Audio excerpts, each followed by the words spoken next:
Hello, ladies and gentlemen. The issue I'd like to discuss with you today is the Supreme Court decision that came out last month that effectively struck down the Defense of Marriage Act, referred to as the DOMA Act, and its effect on U.S. law, U.S. immigration law, and in particular, U.S. immigration law as it applies to Thailand, since our office is located in Thailand. Now, by way of background, the Defense of Marriage Act had the effect of federal law would only recognize marriages for the purpose of federal benefits, provided that the marriage was a heterosexual marriage. Therefore, if you were from a state, or if a same-sex couple was from a state that allowed legal gay marriages, then the federal government would not honor that legal decision by the individual U.S. state, but would instead apply federal law for the purpose of federal benefits. Now, this led to the paradoxical situation that a same-sex couple can be from a state and be legally married, but the marriage would not be recognized by the federal government for the purpose of certain laws and benefits. The Supreme Court decision came down last month, and it had the effect of overruling the effect of DOMA.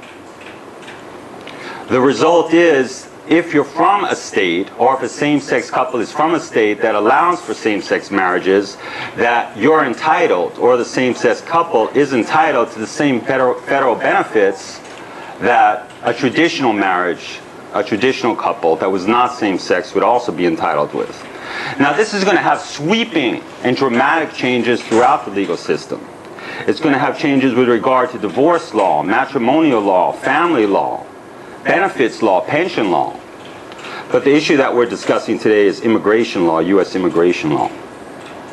Traditionally in Thailand, when we've dealt with same-sex couples who wanted to immigrate to the USA, we would have a problem. Because even though the petitioning U.S. citizen might be from a state that allows gay marriage, that petitioner, U.S. citizen petitioner, would not be able to petition for his same-sex spouse or a same-sex fiancé as a result of DOMA. That's no longer the case. Currently, if you're from a state that allows for same-sex marriage, you should be entitled to all the benefits under U.S. immigration law that a traditional couple has been entitled to. This includes petitioning for a marriage visa or for a fiancé visa. Now, if you're a petitioning U.S. citizen who's petitioning for a same-sex partner under a marriage visa or a fiancé visa, but your state does not allow for same-sex marriages, you're going to have a problem, particularly with regard to fiancé visas. With regard to fiancé visas, the test is going to be whether the state of the resident petitioner, who is a U.S. citizen, allows for gay marriages.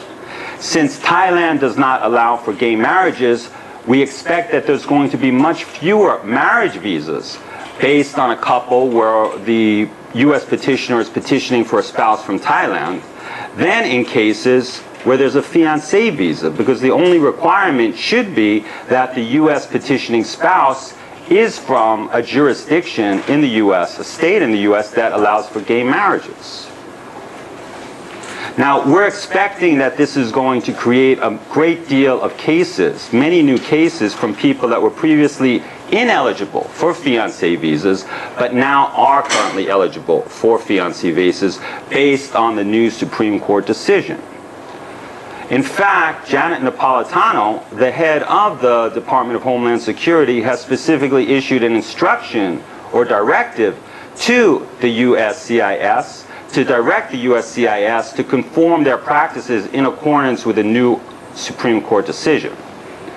In the practical situation, however, we do not know if there are going to be any roadblocks or obstacles to processing fiancé visas for same-sex couples, provided that all the other requirements are met.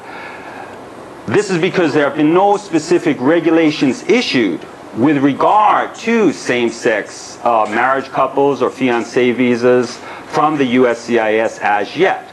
So in theory, everything looks good to go.